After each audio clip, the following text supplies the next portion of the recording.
Bismillah wa alhamdulillah wa salatu wa salam ala rasulillah wa ala alihi wa sahbihi wa man ittaba'a huda.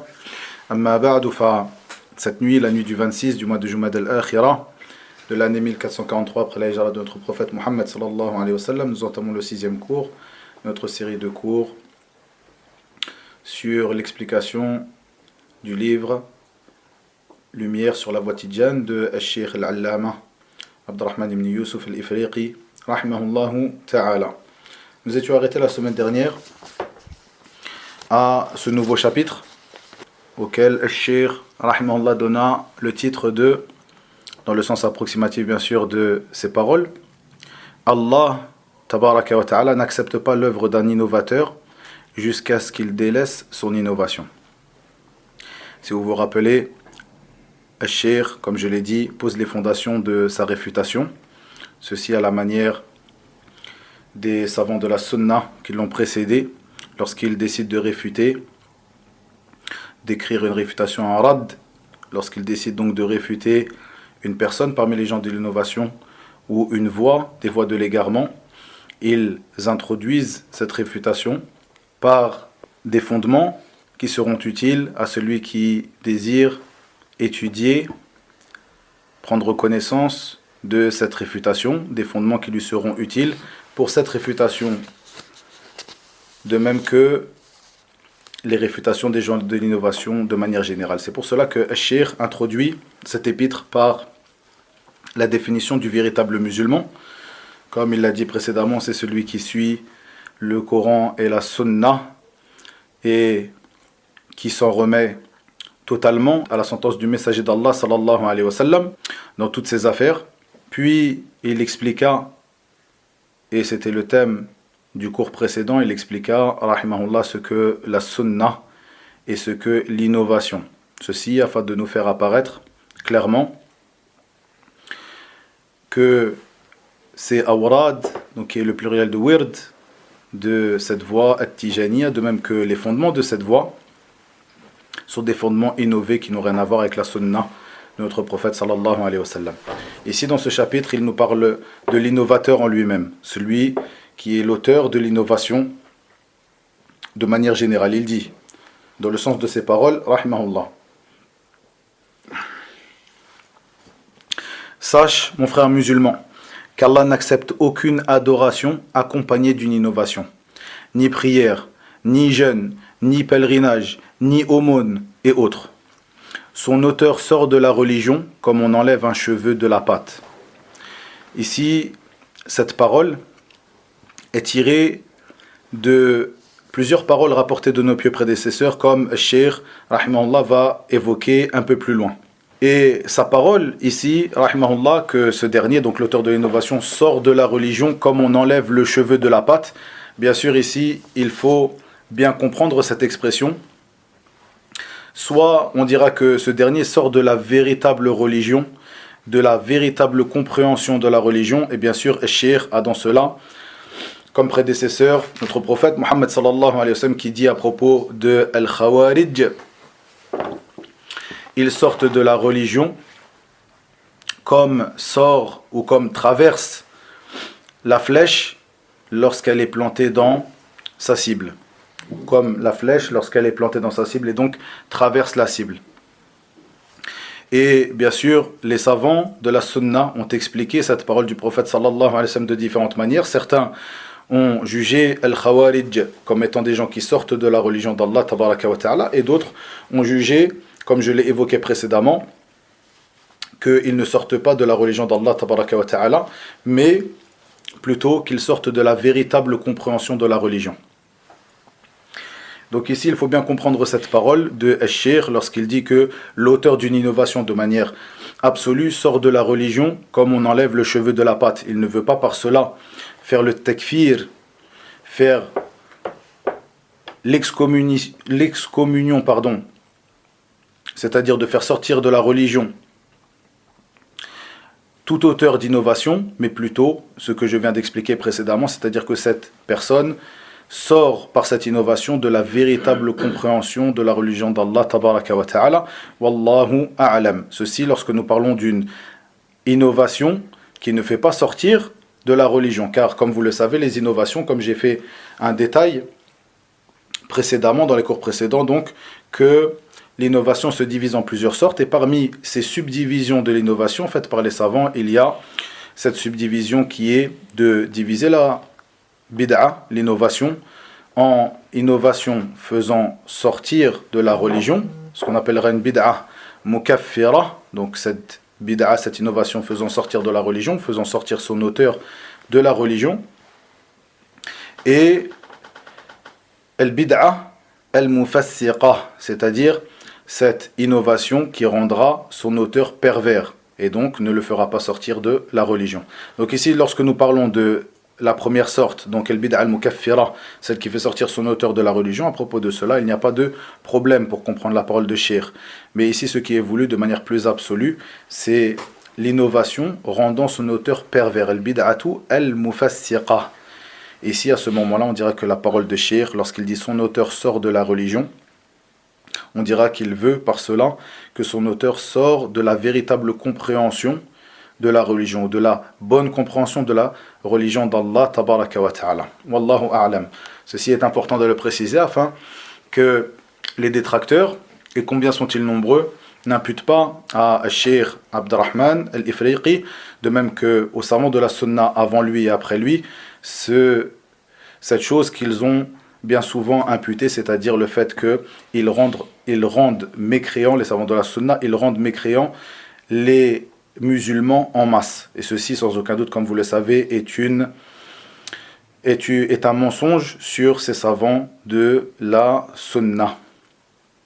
Il dit, rahimahullah ta'ala, dans le sens de ses paroles, les assises de son auteur, donc de l'auteur de l'innovation, ne sont plus préservées. Il est livré à lui-même. Celui qui va vers lui et celui qui l'honore aide à la destruction de l'islam, comme l'a évoqué Ash-Shatibi dans son livre Al-I'tisam. Ici, Ash-Shaykh évoqua le livre de l'imam Shatibi qui s'appelle Al-I'tisam, qui est un livre très important qui traite de l'innovation, de la sunna et autres. Et Ash-Shatibi, qui est ce grand savant andalou, donc d'Andalousie, de la ville de Shatiba, qui est appelé aujourd'hui Khativa en espagnol. Jativa ou Khativa, qui se trouve au sud de la ville de Valence, dans la région du même nom, donc la région de Valence en Espagne. Ce grand savant, l'imam Shatibi, qui est mort en 790, et qui est l'auteur du livre Al-Muwafaqat et de Al-I'tisam, qui n'est pas l'auteur de la poésie sur les 10 lectures, Hirz al-Amani, qui est appelé aussi lui Ash-Shatibi, mais lui qui est mort en 590. Donc ce grand imam, l'imam Shatibi, qui est mort en 790, après la hijra de notre prophète Mohammed sallallahu alayhi wa sallam, a un livre très important traitant de la bid'a et de la sunna, qu'il a appelé Al-I'tisam, un livre vers lequel les gens de la sunna reviennent et se réfèrent concernant ces sujets. Il dit ensuite, rahimahullah, et bien sûr dans cette parole, où il dit, les assises de son auteur ne sont plus préservées, il est livré à lui-même.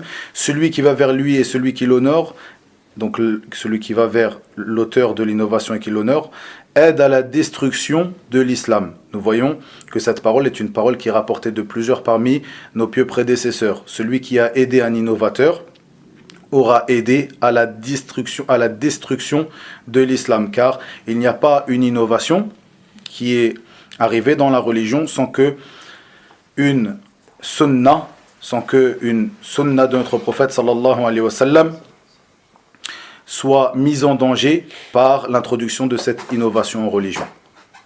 Il dit ensuite dans le sens de ses paroles, il fut rapporté que Al-Awza'i, qui est l'imam des gens de Sham, parmi les grands imams de As-Salaf, rahimahullah, a dit, dans le sens de ses paroles, certains gens de science disaient, Allah n'accepte de l'auteur d'une innovation ni prière, ni jeûne, ni pèlerinage, ni umrah, ni aumône, ni jeûne obligatoire, ni surérogatoire. Ce fut aussi rapporté du prophète sallallahu alayhi wa sallam par Ibn Majah. En effet, le rapport d'après Abdullah ibn Abbas radiyallahu anhuma, que le messager d'Allah sallallahu alayhi wa sallam a dit, dans le sens de ses paroles bien sûr, Allah refuse d'accepter les œuvres de l'auteur d'une innovation jusqu'à ce qu'il délaisse son innovation.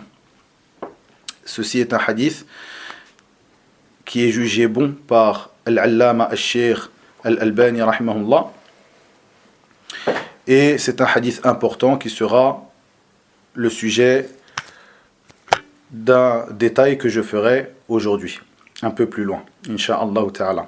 Puis il dit, Cheikh Abdel Qadir al-Jilani al-Baghdadi, donc al-Jilani qui est le fondateur de Al-Qadiriyya, qui, comme je l'ai évoqué dans les cours précédents, est l'une des 3 grandes voies soufis répandues en Afrique aujourd'hui, qui sont Al-Qadiriyya, Wash-Shadhiliyya, Wat-Tijaniyya, qui sont le sujet de notre cours. Donc, Abdel Qadir al-Jilani al-Baghdadi a évoqué des hadiths similaires dans son livre Runya al-Talibin. Ici, Cheikh Abdurrahman al-Ifriqi a rapporté la parole d'Abdel Qadir al-Jilani car il sait, et ceci fait partie de sa sagesse, dans l'appel à Allah tabaraka wa ta'ala, il sait que al-Jilani est quelqu'un d'estimé chez l'ensemble des soufis, étant le fondateur de cette voie appelée Al-Qadiriyya. Et sans aucun doute, lorsque les savants évoquent Al-Jilani, ils évoquent ce dernier, malgré qu'il avait des erreurs, il faisait partie des savants, c'est-à-dire des gens de science, et il était moins dans l'exagération, où il était à un degré bien inférieur de l'exagération dans lequel est les gens qui suivent sa voie, ou qui se prétendent de suivre sa voie aujourd'hui, qui s'appelle Al-Qadiriyya. Sans aucun doute, il avait des erreurs, mais il était bien loin de ce sur quoi sont les imams de cette innovation Al-Qadiriyya. Et Al-Shir, comme je l'ai dit, cela fait partie de sa sagesse, le fait de rapporter des paroles qui vont dans le sens des paroles des gens de science, des gens de la sunna. Il rapporte cette parole de Abdel Qadir al-Jilani car il sait que les soufis de manière générale respectent cette personne. Ensuite il dit Ayyub al-Sirtiyani, donc Ayyub al-Sirtiyani qui fait partie aussi des imams de As-Salaf, radiyallahu anhum ajma'in, disait: l'auteur d'une innovation ne redouble pas d'efforts sans qu'il ne s'éloigne plus encore d'Allah. L'auteur d'une innovation ne redouble pas d'efforts dans son innovation sans qu'il ne s'éloigne plus encore d'Allah. C'est-à-dire qu'à chaque fois qu'il redoublera d'efforts dans son innovation, sans aucun doute, il s'éloignera plus encore d'Allah tabaraka wa ta'ala. Et dans le recueil de l'imam Muslim selon Ibn Mas'ud, radiyallahu anhu, si vous délaissez la sunna de votre prophète, vous vous égareriez, certes. Si vous délaissez la sunna de votre prophète, vous vous égareriez, certes. Médite, le cheikh nous dit, rahimahullah, médite comment il fit. Abdullah ibn Mas'ud, ce grand compagnon du prophète sallallahu alayhi wa sallam, comment il fit que le délaissement de la sunna soit un égarement. Et dans une autre narration, si vous délaissez la sunna de votre prophète, vous m'écroiriez certainement. Et ceci est une mise en garde, donc le cheikh de nous dire, en commentant ce athar rapporté de Ibn Mas'ud, radiyallahu anhu, il dit, et ceci est une mise en garde plus dure encore. Et dans une narration, le prophète sallallahu alayhi wa sallam a dit, dans le sens de ses paroles bien sûr, j'ai laissé auprès de vous 2 pesants. Le premier, le livre d'Allah, dans lequel se trouve la guidée et la lumière. Celui qui s'y cramponne et le suit se trouve alors sur la guidée, et celui qui le délaisse s'égare. Et ce hadith est rapporté par l'imam Muslim dans son Sahih. Nous trouvons aussi la parole de certains parmi les gens de la sunna, parmi les imams de cette communauté, parmi les imams de Salaf, radouanallahi alim, qui disaient Al-bid'atu baridul kufr. Al-bid'atu baridul kufr. C'est-à-dire que l'innovation pousse et envoie à la mécréance. Pousse et envoie son auteur vers la mécréance. Ceci est très important, ayyuhal ikhwa, car ceci est le sujet de ce chapitre évoqué ici par Al-Cheikh pour nous montrer la dangerosité de l'innovation et de l'innovateur et de la fréquentation de cet innovateur. Il dit ensuite, et dans une autre version, celui qui le suivra, donc le livre d'Allah, sera sur la guidée, tandis que celui qui le délaissera sera sur un égarement.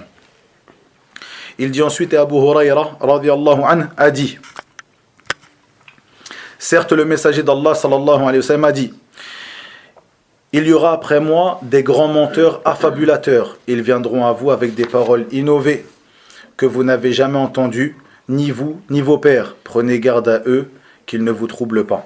Ce hadith est rapporté par l'imam Muslim dans son introduction, de même que l'imam Ahmad est jugé bon par Al-Allam Al-Albani dans As-Silsilatu Sahiha. Puis il rapporta Al-Shir un hadith qui se trouve chez l'imam Tirmidhi, rahimahullah, qui est un hadith qui est faible, jugé faible par Cheikh Al-Albani rahimahullah, que je n'évoquerai pas ici, de par la faiblesse de sa chaîne de transmission. Il dit ensuite rahimahullah, et dans le hadith de Mu'adh ibn Jabal, qui fait partie des grands savants de cette communauté, radiyallahu anhu, des grands compagnons du prophète sallallahu alayhi wa sallam, dans ce hadith de Mu'adh qu'il attribue au prophète sallallahu alayhi wa sallam, c'est-à-dire qu'il attribue cette parole au prophète sallallahu alayhi wa sallam. Lorsque les innovations surviendront dans ma communauté et qu'on insultera mes compagnons, que les savants exposent alors sa science, celui qui ne le fera pas, que la malédiction d'Allah et ses anges et de tous les hommes soit sur lui. Il dit, Cheikh, que ce hadith, entre guillemets, donc cette parole rapportée de Mu'adh, qu'il impute au prophète sallallahu alayhi wa sallam, est citée par Al-Ajurri, donc ce grand savant, l'imam Al-Ajurri, Mohammed ibn al-Hussein, qui est mort en 360 de l'Hégire, qui est l'auteur du livre Al-Shari'a, de même que Akhlaq, Hamalat al-Qur'an et autres que cela parmi ces livres importants, ces livres de référence chez les musulmans, l'imam Al-Ajurri, qui rapporte donc dans ce livre Al-Shari'a cette parole qui est imputée au prophète sallallahu alayhi wa sallam, et il dit Al-Shir par le biais d'Al-Walid ibn Muslim dans Kitab al-Sunnah. Donc nous comprenons de cette parole de Shir que il n'est pas certain de la véracité ou de l'authenticité de ce hadith.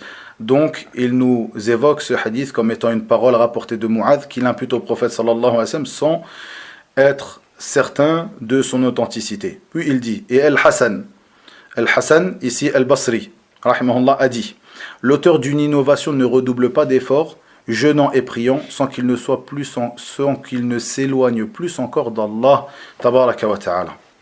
Et Al-Fudayl ibn Iyad a dit, sur la voie de la guidée, le petit nombre de ceux qui le suivent ne te portera pas préjudice, et prends garde au chemin de l'égarement et ne sois pas trompé par le grand nombre de ceux qui vont à leur perte. Et d'après Abu Qilaba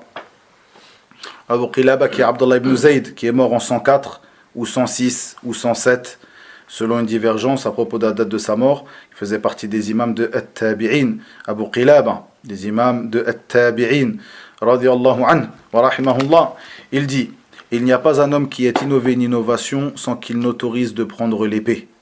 Et Ibn Wahb a rapporté d'après Sufyan, Ibn Sa'id al-Thawri, qui est mort en 161 après la hijra du prophète sallallahu alayhi wa sallam, parmi les grands imams de Salaf, qu'il a dit, un homme savant disait, il ne me plairait pas de guider l'ensemble des gens, tandis que j'égare ne serait-ce qu'une seule personne. Et Ibn Sirin, Mohammed ibn Sirin, a dit, ceux qui apostasient le plus rapidement sont les gens de l'innovation. Il est rapporté de Yahya ibn Abi Kathir, parmi les imams de At-Tabi'in, radiyallahu anhu, qu'il a dit, si tu rencontres l'auteur d'une innovation, change alors de chemin. Et certains prédécesseurs disaient, celui qui fréquente l'auteur d'une innovation n'est plus préservé et est livré à soi-même. De même que Al-Fudayl ibn Iyad, parmi les imams de As-Salaf, radiyallahu anhu, wa rahimahullah, disait, la sagesse n'est pas accordée à celui qui s'assoit avec un innovateur. Il est même rapporté de Al-Fudayl ibn Iyad, rahimahullah, comme l'a rapporté l'imam al-Barbahari dans son livre Sharh al-Sunnah, il disait, Al-Fudayl, je m'assois et je mange avec un juif et un chrétien, mais je ne m'assois pas et je ne mange pas avec l'auteur d'une innovation. Puis Al-Shir de rapporter la chute de ce chapitre en disant, tout ceci fut rapporté par Ash-Shatibi dans son livre Al-I'tisam. Dans son livre Al-I'tisam. L'innovation est cause de haine et d'inimité entre les gens, car chaque groupe voit que sa voix est meilleure que celle des autres. Comme ceci, la parole d'Allah tabaraka wa ta'ala, kullu hizbin bima ladayhim farihun. Donc chaque parti exultant de ce qu'il détient. Dans le sens approximatif de ces paroles, tabaraka wa ta'ala. Il dit, puis ils se détestent les uns les autres. Chaque parti se déteste les uns les autres et exulte de ce qu'il détient, de la voie qu'il suit et prétend être sur la vérité. Il dit ensuite, les Tidjanes vont jusqu'à dire, et ceci fait partie des paroles que nous allons étudier dans le livre. Ils vont jusqu'à dire, et il n'est pas permis de rendre visite à celui qui n'est pas sur notre voie. Ils interdisent de rendre visite à quelqu'un qui n'est pas sur cette voie, la voie des Tidjanes. Et autre que cela, parmi les égarements de cette secte que nous allons étudier, qui nous montre clairement que c'est une voie sectaire. C'est une voie sectaire qui rejette l'appartenance au groupe des musulmans et qui appelle à l'appartenance uniquement à la voie tidjane et non à la voie des musulmans, comme je l'ai évoqué dans un cours précédent, si vous vous rappelez, les lieux saints de la voie tidjane qui sont le village de Abu Samroun en Algérie, donc l'endroit où est né Abu al-Abbas, Ahmed Tidjane et autres que cela. Et nous avons vu ensemble que pas à un seul moment ils évoquent parmi les lieux saints de la voie Tidjane Mecca ou Al-Medina, les deux lieux saints de l'islam, les deux lieux saints, si on peut l'appeler ainsi, chez les musulmans. Mecca ou Al-Medina, pas à un seul moment ils évoquent ces lieux comme étant des lieux saints, mais plutôt tel et tel endroit. Ce qui nous montre ce sectarisme et le fait qu'il cherche à se couper du reste de la communauté des musulmans. Il dit, il n'est pas permis de rendre visite à celui qui n'est pas sur la voie Tidjane. Ceci est leur parole. Il est cher de nous dire, rahimallah, ils ont par cela dénié la parole d'Allah, tabaraka wa ta'ala, innamal mu'minuna ikhwah, les croyants ne sont que des frères. De même qu'ils ont par cela renié les hadiths rapportés qui incitent à la visite des frères en religion. Allons-nous délaisser la pratique de ce noble verset et des hadiths rapportés à propos de cela pour la parole de quelqu'un, quel qu'il soit? Oh Allah, bien sûr que non. La division est un des plus vils et immanquables caractères des gens de l'innovation. Et ceci est un caractère et une caractéristique principale qui s'applique à l'ensemble des gens de l'innovation. La division et la recherche de la division et l'éloge de cette division. Car elle est un écart au jugement d'Allah, tabaraka wa ta'ala, la division, et une division des adeptes de l'islam. Wa ilahuna wa billahi tawfiq. وصلى الله وسلم وبارك على نبينا محمد وآخر دعوانا أن الحمد لله رب العالمين.